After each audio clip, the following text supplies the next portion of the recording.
चलिए आज के सेशन में हम लोग ना स्टार्ट करते हैं। जो हमारा फर्स्ट टॉपिक है डिग्री ऑफ फ्रीडम। हेडिंग डालिएगा degree of freedom.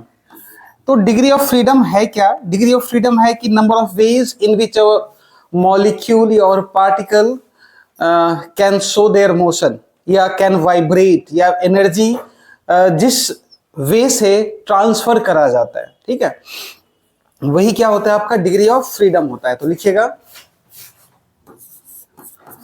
it is the number of ways in which particle shows motion or number of ways in which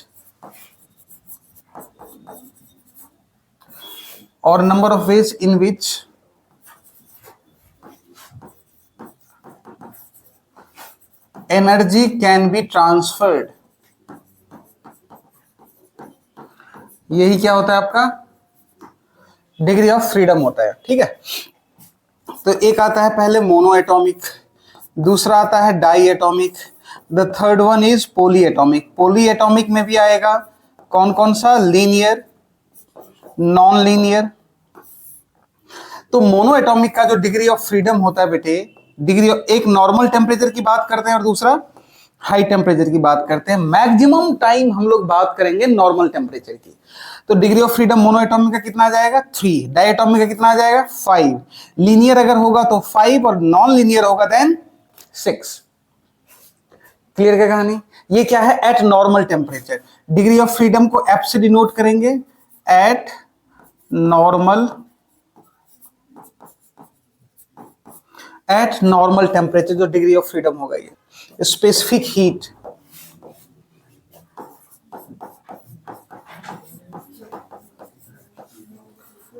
specific heat क्या होता है? देखो, स्पेसिफिक हीट होता है कि 1 ग्राम टेम्परेचर के 1 डिग्री सी, 1 ग्राम, एक कोई ऑब्जेक्ट है, उस टेम्परेचर के 1 डिग्री सी को टेम्परेचर चेंज करने में जो हीट रिक्वायर्ड होता है वही क्या होता है आपका स्पेसिफिक हीट होता है। ठीक है, तो लिखिएगा स्पेसिफिक हीट में ना एक होता है gram specific heat. Gram specific heat 1 degree C temperature raise करने में जो चाहिए ना, अगर मान लो 10 डिग्री सी रेज करने में देन मल्टीप्लाई बाय 10। 1 ग्राम का 10 डिग्री मतलब 1 इंटू 10 हो जाएगा। अगर ये 100 ग्राम होगा तो 100 इंटू 10 हो जाएगा। तो जो टेम्परेचर होगा वो क्या हो गया? एम सी, और ये हो जाएगा डी क्यू, इसको M C into D T. C क्या हो जाएगा? D Q by M into D T, where M जो है वो मास इन ग्राम। अगर यही मोलर में रहेगा, molar specific heat, molar specific heat रहेगा, देन सी क्या हो जाता है? 1 by n d Q by d t. ठीक है, सी क्या हो जाएगा? 1 by n d Q by d t. ये कैसे? तो नॉर्मल अपन देख सकते हैं, मोल क्या होता है आपका? Weight given in gram by molecular weight. तो एम को क्या लिख सकते हो? N into M. तो एन इंटू एम, तो सी क्या हो गया आपका? M into C, gram specific heat into molar mass. ठीक है, मोलर स्पेसिफिक हीट क्या हो जाएगा? ये क्या हो गया आपका? ग्राम specific heat, gram specific heat, और ये क्या हो गया आपका? Molar mass.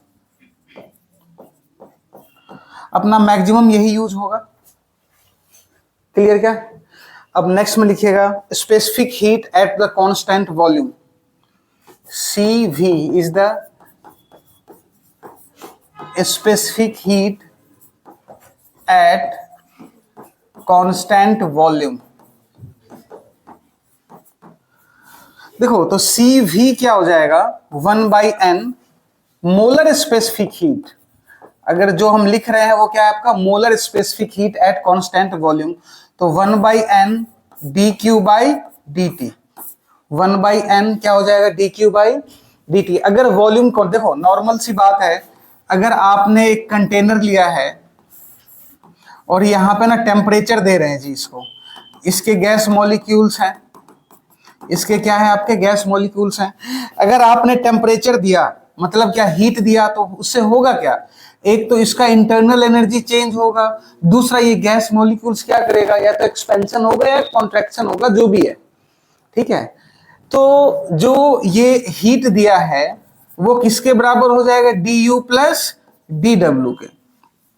डी डब्ल्यू को देखो थोड़ा सा, तो एफ डॉट डी एक्स होगा, प्रेशर के टर्म्स में पी ए डी एक्स हो जाएगा, तो ये क्या हो गया, पी इंटू डी वी, तो डी डब्ल्यू क्या हो गया, pressure into D V, volume. अब बात देखो यहाँ पे क्या कह रहा है, सी भी कांस्टेंट वॉल्यूम है, तो अगर कांस्टेंट वॉल्यूम है तो डी क्यू क्या हो जाएगा, डी यू के बराबर हो जाएगा, क्योंकि डी डब्ल्यू क्या हो जाएगा आपका, जीरो, यही होगा ना।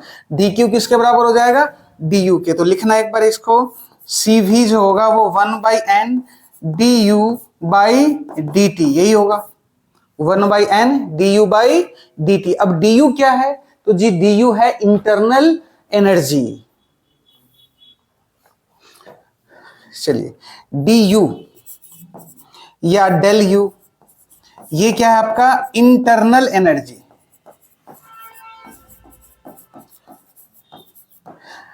अब सिंपल सी बात है, अगर आपने हीट दिया है तो गैस मॉलिक्यूल्स का क्या होगा, टेम्परेचर क्या होगा आपका, राइज होगा, है ना।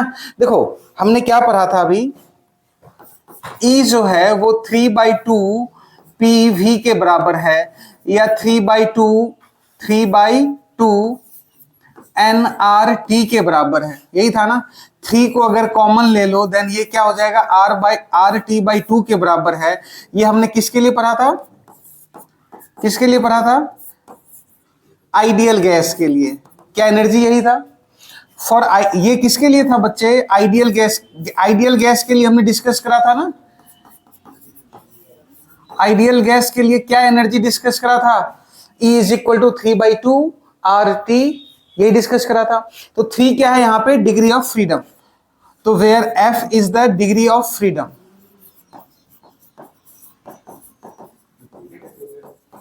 तो ये जो पार्ट है यही है आपका इंटरनल एनर्जी। इंटरनल एनर्जी क्या हो गया, FnRT/2, इंटरनल एनर्जी क्या हो गया, FnRT/2, डन ना। ये एक्सेप्ट फ्रॉम द काइनेटिक और द पोटेंशियल एनर्जी है, समझ में आई बात। जैसे देखो टेम्परेचर बढ़ा दिया तो जी हमारे में काइनेटिक एनर्जी तो आएगा ही आएगा, ठीक है, पोटेंशियल एनर्जी छोड़ दो एक बार, ठीक है। अगर रियल गैस है तो चलो पोटेंशियल एनर्जी भी होगा। उसके अलावा, इन दोनों के अलावा जो एक हमारे सिस्टम में एक एनर्जी प्रेजेंट है वही इंटरनल एनर्जी है। हाँ ये और बात है कि बिल्कुल इसको हम रिलेट करते हैं टेम्परेचर के साथ में। क्लियर है क्या कहानी। तो ये क्या हो गया आपका इंटरनल एनर्जी FnRT/2, और इसी को हमने क्या लिख दिया, du is equal to FnRDT/2, done ना। क्लियर है क्या। अब आप देखो ध्यान से, CV क्या हो गया 1/n du/dt, है ना। अगर हम इसको लिखना चाहे तो क्या लिखेंगे,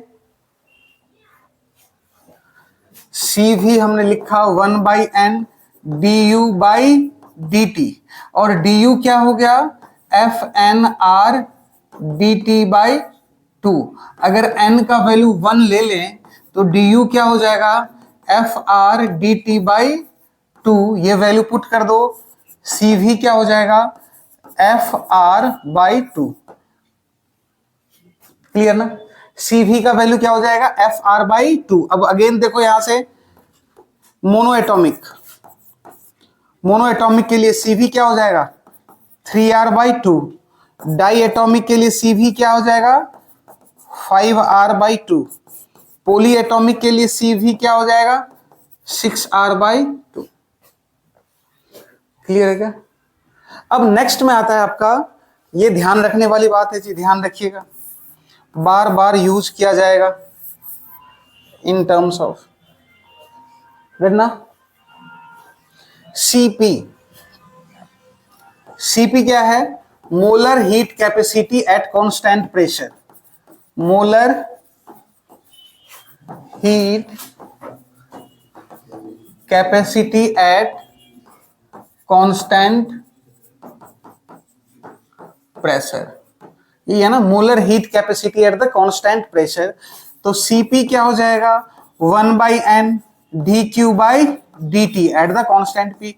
तो dq यहां पे क्या हो जाएगा, dq जो है वो तो internal energy plus work done दोनों ही एग्जिस्ट करेगा, इसलिए इसमें लोड लेने की बात नहीं है। आगे क्या बात समझ में क्लियर है क्या? चलिए एक दूसरा आता है मेयर्स इक्वेशन।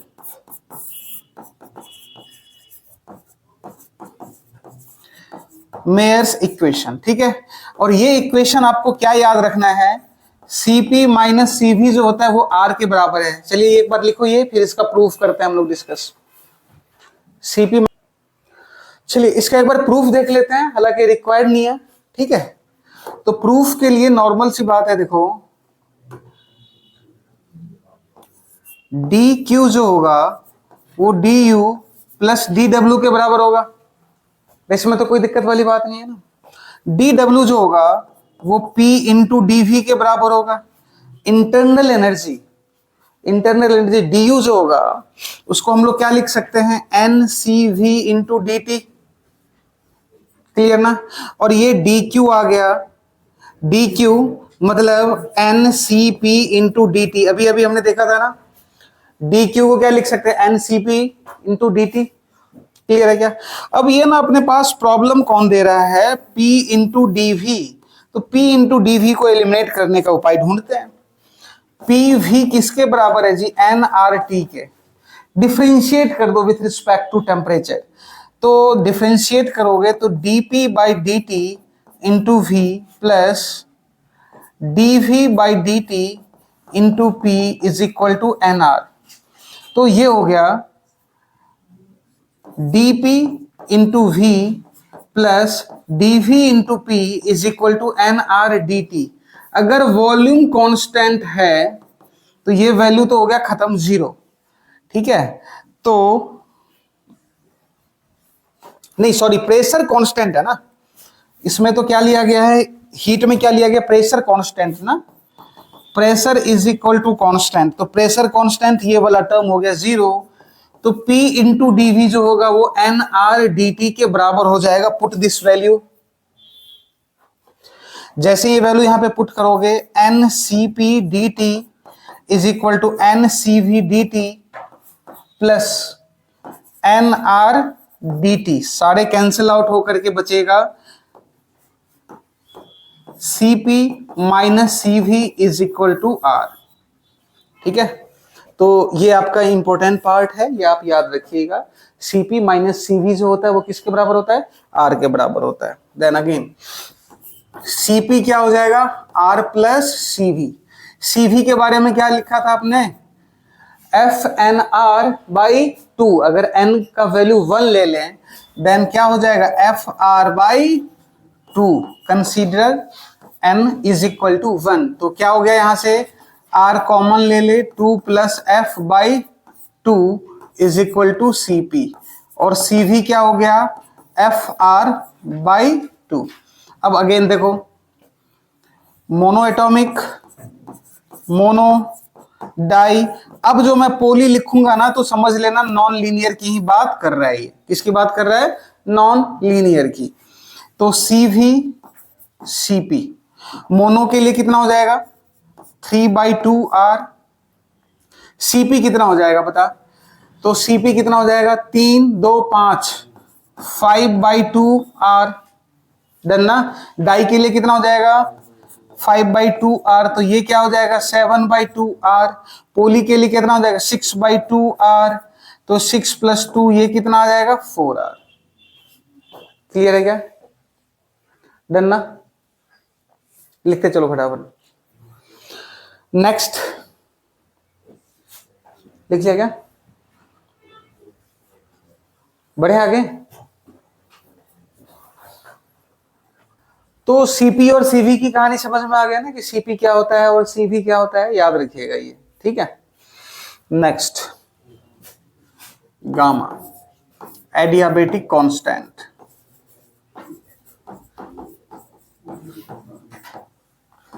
ये क्या होता है एडियाबेटिक कांस्टेंट? क्या होता है बेटे? एडियाबेटिक कांस्टेंट होता है सीपी अपॉन सीवी, ध्यान रखिएगा, ठीक है। क्या होता है आपका? CP upon CV. तो अगर मैं यही लिख दूं gamma is equal to CP upon CV तो क्या हो जाएगा? 5/3, 7/5 और ये क्या हो जाएगा? 4/3। बता किसका ज्यादा, किसका ज्यादा? गामा का वैल्यू किसके लिए ज्यादा है? मोनोएटॉमिक, डायएटॉमिक या पॉलीएटॉमिक? हैं? पॉलीएटॉमिक के लिए क्यों ज्यादा होगा? बताओ गामा का वैल्यू किसके लिए ज्यादा है? मोनो, डाई या पॉली? इसका अगर आप करोगे तो 1.6 समथिंग आएगा, इसका 1.3 आएगा, पॉइंट समथिंग आएगा, और इसका कितना आ जाएगा? 1.4 आएगा। तो सब ज्यादा किसका हुआ? ध्यान रखना, ये आगे ना जब अपन ग्राफ वगैरह ड्रॉ करेंगे ना तो यूज आएगा इसका। किसका ज्यादा है गामा? मोनो का। फिर 1.4 आएगा, फिर डाई का, फिर पॉलीएटॉमिक का। क्लियर है क्या? आगे बात समझ में? सब ज्यादा किसका? मोनो का, फिर डाई का, और फिर पॉलीएटॉमिक का। क्लियर है? कोई परेशानी वाली बात नहीं है। चलिए ठीक है जी, एक बार ना पूरा समराइज करते हैं बेटे कि जो भी अभी तक हमने पढ़ा है उसको, फिर उसके बाद आगे बढ़ते हैं। देखो सबसे पहले मैंने आपको बताया था, और ये ना पूरा याद होना चाहिए, रटा हुआ होना चाहिए एकदम टिप्स पे। एनर्जी जो होता है आपका 3/2 PV, 3/2 nRT, 3/2 KT, जिस हिसाब से जो दिया हुआ है क्या तुम उसको मॉल्ट कर लोगे? ठीक है, अच्छा ठीक है। VRMS क्या होता है? √3RT/m या √3KT अपॉन स्मॉल। इसमें और भी चेंज होता है, प्रेशर को डेंसिटी के टर्म्स में भी आप लिख सकते हो। क्लियर है ना? कोई खास बात नहीं है। चलिए अच्छा, V एवरेज कितना होता है? V एवरेज होता है √8RT/πm या √8KT upon pi small m। ठीक है ना? V मोस्ट प्रोबेबल कितना होता है? √2RT/m या √2KT अपॉन स्मॉल m। यही था, अरे यही पढ़ा है हमने। चलो एक पार्ट पे तो ये पूरा का पूरा था। दूसरे में हमने क्या पढ़ा कि CP जो होता है वो NCV∆T के बराबर होता है। सॉरी, CV जो होगा, CV क्या होता है? 1/n dQ/dt के बराबर होता है। या हम लोग और इसको क्या लिख सकते हैं? Q के जगह पे FnRT/2 ना, तो ये क्या हो जाएगा? FR/2 के बराबर होता है। CP क्या हो जाएगा? CP जो होगा 1/n dQ/dt के बराबर होता है। और क्या पढ़ा हमने? CP - CV = R। फिर क्या आता है आपका? मोनो, डाई, पोली, 3, 5 और 7। क्लियर है क्या कहानी? ये सारी बातें हम लोग पढ़ चुके हैं। 3, 5, 6 ना। पोली एटॉमिक के लिए कितना आता है?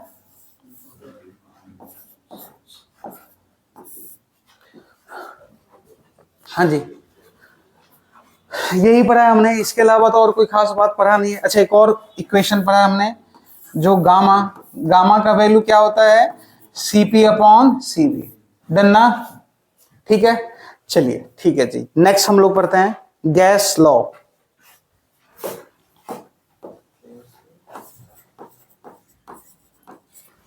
बताओ सबसे फर्स्ट बॉयल्स लॉ।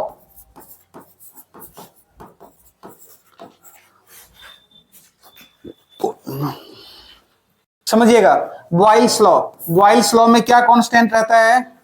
टेम्परेचर। याद रखना, बॉयल्स लॉ क्या कांस्टेंट रहेगा? टेम्परेचर। तो PV जो होता है = कांस्टेंट हो गया। P क्या हो गया? Inversely proportional to V। Inversely proportional to V। बता क्या ग्राफ ऐसा ही होगा? ग्राफ ऐसा ही होगा। अगर यूं मान लो कि प्रेशर वॉल्यूम का ग्राफ दे दिया और ये V का ग्राफ दे दिया, तो क्या ये कांस्टेंट हो जाएगा? कोई दिक्कत है क्या इसमें? चलिए नेक्स्ट आ जाओ। बॉयल्स लॉ के बाद में कौन सा लॉ था? Charles law. क्या कांस्टेंट होता है? चार्ल्स लॉ क्या कांस्टेंट होता है? क्या कांस्टेंट होता है? चार्ल्स लॉ में क्या कांस्टेंट होता है भाई? और गैलुसैक में? ये लो भाई, pressure is equal to constant. सही बता रहे हो ना? तो वॉल्यूम क्या होगा? Proportional to the temperature. तो V1 by T1 is equal to constant हो जाएगा, मतलब V1 by T1 is equal to क्या? V2 बाई T2 हो जाएगा। अरे क्लियर क्या? ये अगर वेलोसिटी नहीं, वॉल्यूम है, सॉरी, ये मैकेनिक्स से अब हम लोग ना बाहर निकल चुके हैं ना। V is the volume, done ना? ठीक है। अच्छा, V बाई T अगर दे दे यहाँ पे, मान लो कि मैं यहाँ पे दे दूं V बाई T और ये T, तो ये क्या हो जाएगा? कांस्टेंट हो जाएगा। क्लियर? आगे बढ़ेगा। नेक्स्ट,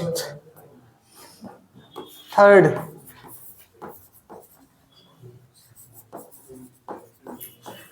क्या कांस्टेंट होता है? गैलुसैक लॉ क्या कांस्टेंट होता है? वॉल्यूम क्या हो जाएगा? कांस्टेंट। ठीक है, मतलब प्रेशर क्या हो जाएगा?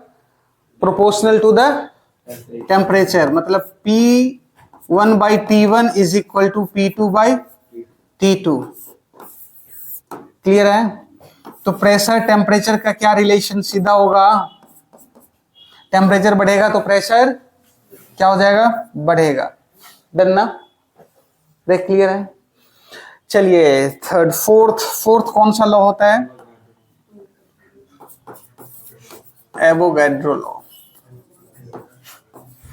क्या कांस्टेंट होता है? नंबर ऑफ मोल जो होता है वो आपका कांस्टेंट होता है, मतलब P1 V1 by T1 is equal to P2 V2 by. Clear है ना? चलिए थर्ड, लास्ट में नोट करके ना कुछ पॉइंट्स लिखते हैं। अगर देखो क्वेश्चन में ऐसा तो है नहीं कि जो एक ही गैस दिया हुआ रहेगा, मिक्सचर दिया हुआ रहेगा, तो हम लोग मिक्सचर कैसे निकालेंगे? मिक्सचर का CV वगैरह कैसे निकाला जाएगा, है ना? तो CV हम लोग पढ़ रहे हैं किसका? For mixture. सबसे पहले प्रेशर अगर अपन बात करें, प्रेशर मिक्सचर का, तो प्रेशर मिक्सचर का क्या हो जाएगा? P1 plus P2 dot dot dot जो भी है। रेडन ना? ठीक है। नंबर ऑफ मोल मिक्सचर का क्या हो जाएगा? N1 plus N2 plus dot dot dot. और क्या बचता है? Molar mass. तो मोलर मास क्या हो जाएगा आपका? मोलर मास क्या हो जाएगा? Third,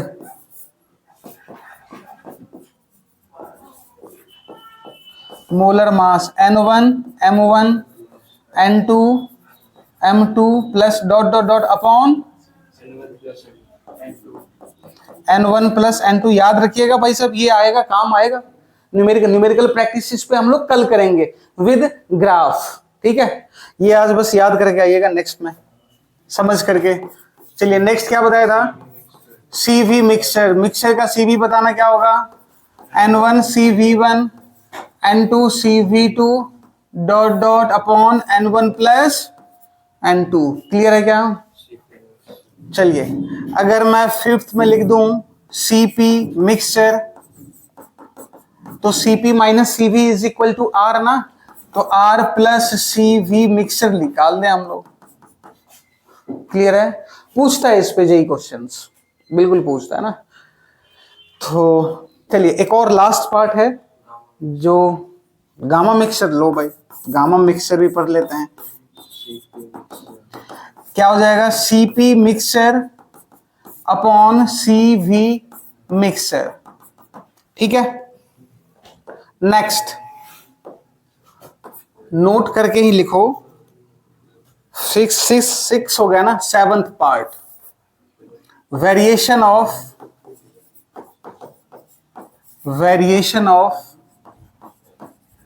pressure. हाइट के साथ जो प्रेशर कैसे वेरी होता है वो, और इस पे ना जेई क्वेश्चन पूछता है, तो हम लोग ना अब आगे की कहानी वो डिस्कस करने वाले हैं।